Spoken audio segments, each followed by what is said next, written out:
worship God, you are accepting you will be watched by the police. The church and these growing congregations have been accused of undermining devotion to the Communist Party, with President Xi warning they could be a conduit for foreign infiltration.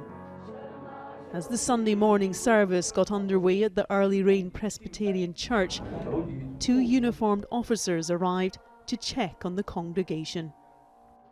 They focused on the overspill rooms, which are a reflection of how much this gathering in Chengdu has grown.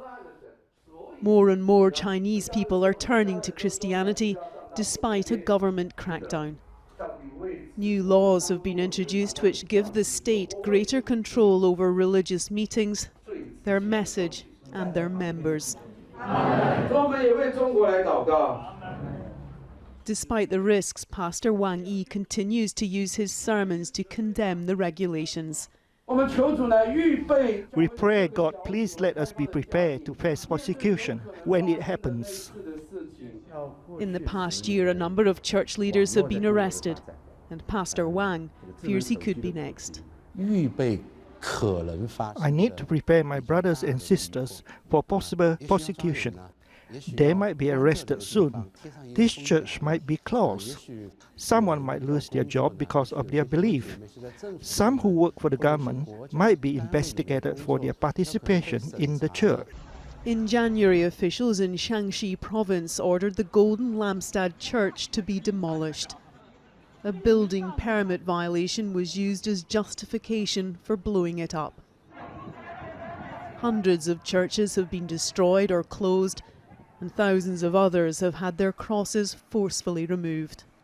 There is intentionally nothing marking out the entrance to the Early Rain Presbyterian Church.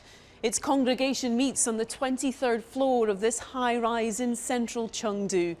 Freedom of religion may be guaranteed in China's constitution, but it's one of thousands of house churches forced to hide from sight by a communist party that views Christianity as a threat.